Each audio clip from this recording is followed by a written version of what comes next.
you can just go with it. And just that process is very relaxing as well, too, because you take all that pressure of needing to make something.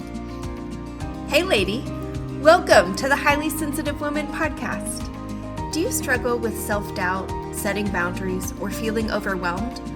My name is Alyssa, and I'm a highly sensitive woman who spent years trying to fit in, ignoring my own needs, and living in constant fear of disappointing others.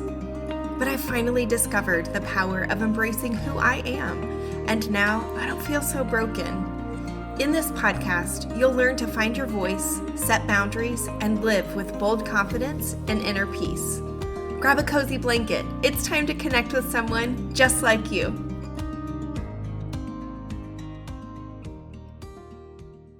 Welcome to the Highly Sensitive Woman. Today, I have the privilege of hosting a creative wellness coach who helps highly sensitive, high-achieving women in STEM ease stress and burnout with simple art and mindful practices.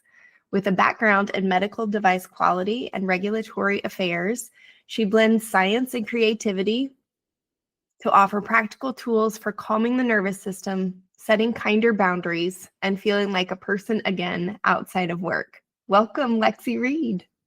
Thank you. I'm so glad to be here. Oh, it is just an honor for me to have you here and for you to share all of your wisdom around creativity and how we can tap into that as a way to explore a lot of things. And we're going to get into that a little bit more later. But first, I want to take a few minutes to talk about how you personally kind of blend that STEM part of you and the creative part of you, because I think it's really important that we talk about this idea of and versus or. And I know for me, so much of my life, I thought that I had to fit into a box, and we don't have to. And so I just went to hear your perspective on that and your journey. Yeah, well, it's interesting that you say the and versus or, because, as a child, it was like you were and everything. I can be an artist, I can be a scientist. And I did, like, I was super curious. I do experiments in the kitchen, and then I, play with colors and make messes, and I just bounce back and forth. Like, they weren't separate things to me growing up. And my parents were very good at encouraging that. And it wasn't until I was starting to look towards, university and, growing up where my parents strongly encouraged me to pursue sciences. They felt, I could always do art on the side.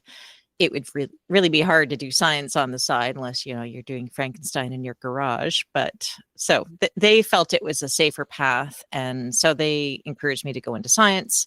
And I did. So I did an undergrad in biology. I got interested in plants.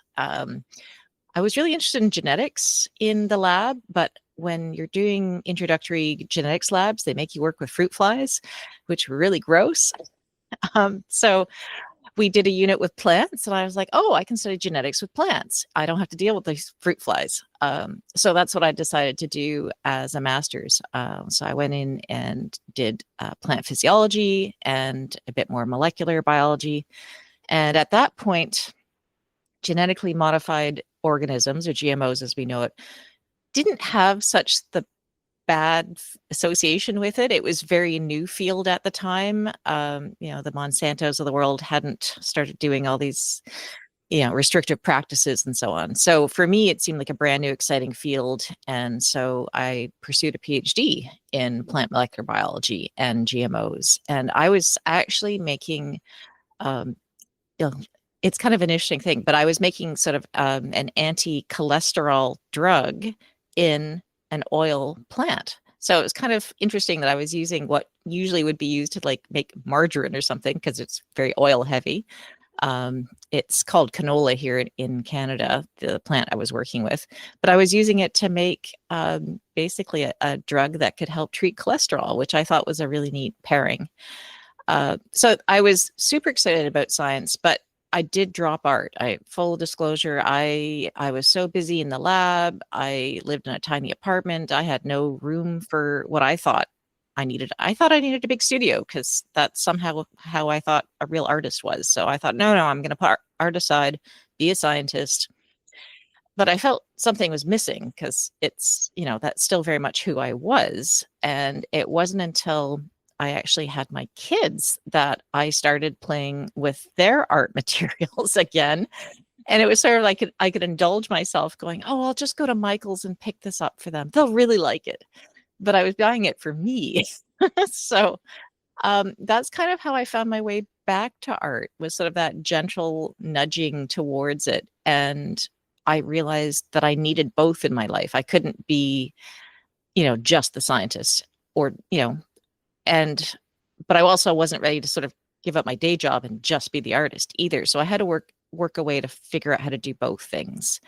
And yeah, so that's kind of how I built the and back in. And then I even started doing some shows when my kids were little. And, it was, so they'd be playing in my studio and I'd be making art. And it was great. And then I'd say things changed when we moved and I got a different job, and there was a lot more pressure. I think that's probably, I had a pretty, I won't say easy job with the government, but it was very straightforward hours. I left it at the office. So it was very good for work-life balance. But then we moved for my husband's job and I got a new job. And that's when I started working in medical devices, which is very, very high pressure, because obviously you're working with things that treat people's lives. And I was in the quality and regulatory side of things. So they always joke that QARA are like the cops and the lawyers.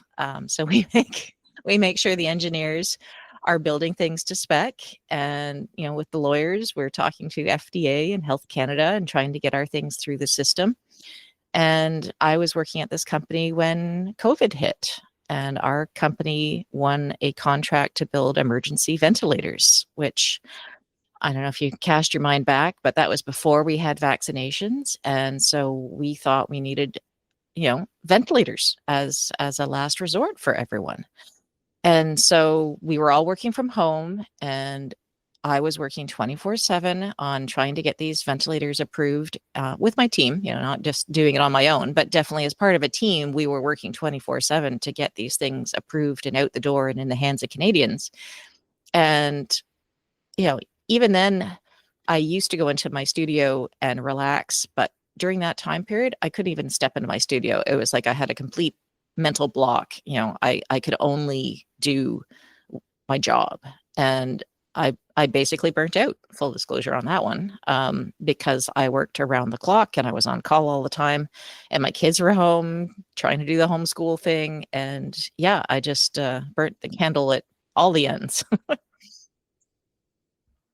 I think many of us can relate to burning the candle at all of the ends during that period, but I think so many of us do that in our kind of day-to-day lives. And for those of you who are listening, I just want to point out, as Lexi was talking and saying all these very technical terms and very science brain that she has, I am also looking at her sitting in her art studio with this beautiful artwork behind her.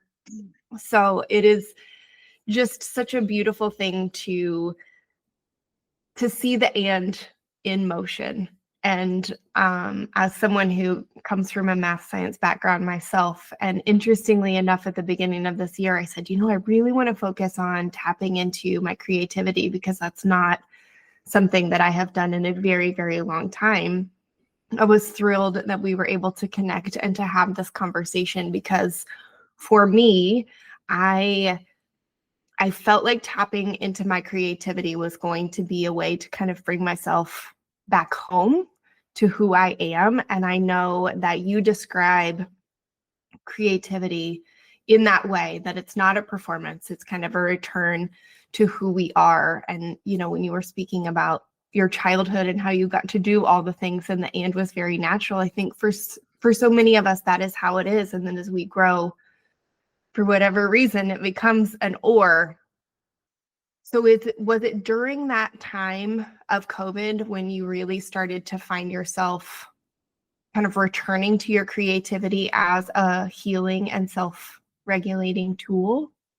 It was. And what's interesting, it wasn't making art in the way that I had always been making art, because up until that point, I was making art as a finished product. I was making art to show at, art shows and art in the park, with the booth. And there's always that sense that because my time was so limited, any time in the studio, I had to be productive. And, you know, while I'm burning myself out in my job and then suddenly going into my studio and going, I got to make something good in here because I only have a limited amount of time, I started freezing. I was like, I don't know what to do. I don't know what to make. And I actually started looking into art therapy because I thought, this is something that I should think about, because I'm drawn to art, but I'm having this odd blockage right now because I'm so tapped out with everything else. And what I started doing, and I started reading up on it and getting myself more educated about how art therapy works with the brain and the body, and with regulation with your nervous system, is you take the pressure off producing something good. You just make something. It doesn't have to be anything. It could be literally, some of the activities are literally drawing lines on a piece of in time with your breath. And that's a great way to slow down your nervous system, because it gets you out of that fight or flight response and it gets you more into that rest and digest. So, for the sympathetic to the parasympathetic system, basically. And you'll actually feel your breathing slow because you start focusing more on what your hand is doing, what you're moving across the paper. And just these I almost call them gentle activities. They're very gentle because there's no expectation with them. Another one that is a great one to do is what I call the body scan. And you basically draw like a gingerbread character, just simple outline of a person. And I was using my kids' Crayola markers, so it doesn't have to be like fancy art supplies. And you just reach for colors that appeal to you and draw almost like symbols or shapes in the various parts of your body where you're feeling stress. And it could be, like red prickly things in your head or your neck or your shoulders. It could be, orange butterflies in your stomach. You just kind of reach for, it's like an intuitive process. And then you start sort of thinking about, well, where do I feel grounding? Where do I feel more restful? And, you might draw green lines going into the earth through your feet. And I've done this exercise with a number of women, and everyone is so quick to figure out where their stress is, but it's so interesting to see when they actually take time to reflect of, where do I feel, that grounding, that relaxation. And not everyone picks, the bright, loud colors for stress. Some people find grays and blacks and browns are more what they're drawn to. But everyone's very quick to figure out where their stress is, less quick to figure out what relaxes them and grounds them. So those are just some examples of some of the activities that I started doing for myself. And they're quick, right? They're not this big, obviously you can see I have a ton of art supplies and paintings, and those paintings behind me are multi-layered collage with sanding, with painting, with sanding, with painting. Like it's meant to look like old graffitied walls. And they take a long time, and they're still not done. So, to do these little exercises it's just about the process. It wasn't about the finished, I'm not making Mona Lisa here. It was just getting back in touch with my creativity and expressing things that were inside. And the interesting thing is then it gives you something on paper to look at. And it's like a snapshot of what you're feeling at the time. So you can put that drawing away and come back to it a week later and check in with yourself. You're saying, am I still feeling those areas? Has something changed? Has something shifted? And then you can also talk about it with others. I have a group session where we all, do our drawings and then talk about them. And that's great for building connection and community, where you can see where other women are holding their stress and where they're feeling grounded as well. I love this idea so much. I have talked a few times about my experience with some mental health treatment facilities, and in one of those times, I did art therapy myself, and it was the first time, I think, in my life where I sat down to do something artistic, and I have used some very negative language toward myself about I'm not artistic or creative. But I sat down and didn't feel like I had to be perfect. And I think for so many of us who don't feel like it is intuitive, that creative side of us, and that we have to work at it a little bit, part of that working at it is we think that when we sit down, we have to produce something that is, and I'm going to use air quotes here, art, right? And Art with a capital A. Yes, exactly. So you just described so beautifully that it's allowing you to really kind of tap into that intuitive process and take the pressure off. Are there some tips that you could give to the listener who might struggle with that in the beginning, and they sit down and they want to do something, but they have a vision for what they want to produce, and then when it doesn't look like that on the paper, how can they start to maybe let go of some of that? Yeah, definitely. Like, I know a lot of women when they first start working with me are very nervous about, well, what art supplies do I need? And oh, do I need to run out and get the nicest journal and some beautiful pens? I was like, no, just grab some computer paper, loose paper, blank, it's fine. Have a pen, have a pencil.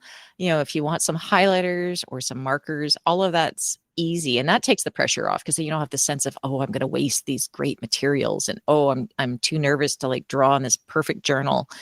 And I was like, no, that's not, you can definitely, if you want to indulge yourself, go to the store and enjoy it. But to start, it's just very easy. What do you have in your house? Even just a simple notebook you take notes on by the phone, though these days everyone does it on their phone deliberately, but just, it's meant to be easy. So you reduce that barrier to entry. It's like, okay, I have, my supplies, quote, what next? And what next can be, I find simple things, like whether it's drawing spirals, drawing repetitive patterns is great, because again, it puts you into a meditative, almost a Zen state, but you don't have to sit there quietly for 10 minutes and try to think of nothing, which for me, like, I've been trying to do meditation, and some days I'm great at it, and other days I find doing sort of the pen and paper work a lot easier, because you're just focused on your hand making little shapes over and over again. And then you could change the shapes, and then you could join the shapes. Another really fun activity that I do with the women is, again, you do a simple scribble drawing, just, move your hand all over the paper, and then you start coloring in a few shapes. And then you look to see if something speaks to you. Some people see a face, some people see a bird, some people see a, animal. And then you can sort of, maybe you want to add an eye here, maybe you want to add a smile here. You just sort of go with it. And it's that sense of play, and you just sort of follow the breadcrumbs. You're like, oh, I see something here. Or, it's like when you stare up at the clouds and you just let yourself see shapes. Again, because it's not a defined destination. You didn't set out to draw a face. You didn't set out to draw a bird or a cat or a dog. It was just, oh, that's suddenly what you see there, and you can just go with it. And just that process is very relaxing as well too, because you take all that pressure of needing to make something. I love the idea of taking the pressure off to make something. And as you were describing the scribbly line, so I hope that what I'm about to say, that everyone knows and can relate to it, and isn't like, oh, that's really gross. So, as you're taking a shower, hair is falling out. And if you have long hair like I do, a lot of hair is falling out in the shower, and I don't want it to go down the drain. So I will like stick it on the side of the wall and then come back to it when I get out of the shower. But I find myself, as I keep like sticking it to the wall, I'm looking for shapes and patterns, and what do I see in that, much like you were just describing a scribbly line on a piece of paper. So I'm just throwing that out there. If anyone else is trying to keep their hair from going down the shower drain, you can turn that into a fun creative process. I'm totally seeing you like moving the hair on the side of the wall now. Yeah. Yeah, and sometimes I will move it, and sometimes I want to leave it exactly how it was, and just what can I find? And then I promise at the end of the shower, I do come get it and throw it away. I have short hair, so I don't get to indulge in my shower scribbles as much, but yes. I do love that. Oh, goodness. I told you I was trying to be very intentional at the beginning of this year to be more creative, and I didn't know that was going to be one of the ways that it happened, but it has for sure. So when we first met, we were talking about some of the activities that you do with your clients. And so you just gave some beautiful examples of ones where you don't go with any preconceived idea of what it is that you're trying to create. But you also mentioned some examples of you might give your clients a particular thing to draw and then kind of explore what it is that they leave in or put in the paper, and then also the things that they leave out. And I would just love for you to share a little bit about that with our listener, because I think it's so cool. Not just what you drew on the paper, but what did you choose to leave out? Yeah. So you're worth, well, the one that comes to mind is the bridge exercise. So this is an exercise where, so with a lot of my programs, I do like a little demonstration video, and then that's what I send to my clients. And so it has some pretty loose instructions in it, but so I'll just sort of walk you through the exercise. But essentially, you are drawing two shores. So you've got yourself where you are currently, whatever emotional, mental state you are on one side. And then on the other side is what you aspire to, what you want to feel, what you're moving towards. And between these two shores, you get to draw a bridge. And I leave it up to my clients to draw whatever kind of bridge they want. It could be a drawbridge, it could be a stone bridge, it could be the Golden Gate Bridge. What I find is, and I don't even like give them this instruction, but a lot of them end up drawing really rickety wood, plank, and rope bridges, like the sort of bridge you would totally freak out if you had to cross a chasm to the other side on. And what's interesting is, they and you know their ideal side where they want to be. It is sunshine and forests and waterfalls, and some people drew a beach they're trying to get to, or mountains. And what they're currently in is like dark, stormy skies. It's raining. A lot of them draw rain in stormy skies, which is because that's showing how they're emotionally feeling, right? It makes sense. They're feeling. Others are, just, you know, overcoming obstacles to get to their bridge. Um, and what's interesting is obviously, they go off and then we come back and discuss it. And I've discussed it one-on-one with a few people and then also as a group. And in some of my one-on-one discussions, and the idea is that you're building a bridge over obstacles, right? So one of my clients said she drew these really stormy rapids underneath her bridge. And, there were planks missing on the bridge. And she, we were talking about it. And afterwards, she was saying, why did I draw these waves? I can't swim. And why did I take planks out? Like, I'm making this more difficult for myself. Um, in one of our group discussions, we discussed that we all had a troll living under our bridge, and the troll was ourselves, and we were trying to pull ourselves off our own bridge. And it's really interesting to see what people put into the picture versus, again, what they leave out. Why did you leave out those planks? Why didn't you put a rope along the side to help you along? Like, it's your bridge. You could make it as easy as possible to get to the other side, and yet you put all these obstacles in your way. So I found that exercise really interesting. Another one we did is drawing a lighthouse, where the lighthouse is what you're aspiring, and what is your guiding light to keep you on your path. And you're allowed, you bring a boat, it's just you and the boat, but you can put whatever you want in the boat. And again, one of my clients was looking at it going, I forgot to put a life jacket in the boat, what am I doing? So but it's again funny how you visually see that you can self-sabotage yourself. You're given totally carte blanche on what you want to bring, and yet you work against yourself on trying to achieve your goals. Such a nice visual representation of what is going on inside of us so much of the time, and we don't even realize it. But when we put it on paper or canvas, so much insight that comes from that. So I think I'm going to try this activity. I know this is the second time I've heard you tell this story, and I think I need to do it. Well, and what's interesting is again, you can come back and look at it as well, and you can see, I always ask my clients, how close are you to your bridge? Are you halfway across, three quarters? And a lot of them, I'm like, I haven't even stepped foot near the bridge yet. So it's a nice way of checking in with yourself of going, oh, how far are you along your bridge now? So that's another way of coming back and reflecting as well. Yeah, because I'm way more likely to go back and look at that than I am to go back and like reread journal entries. Not that there isn't value in journaling, don't get me wrong, but I'm not super apt to go back and read them. Whereas I might go back and look at a picture and be like, where do I feel like I am on this bridge today?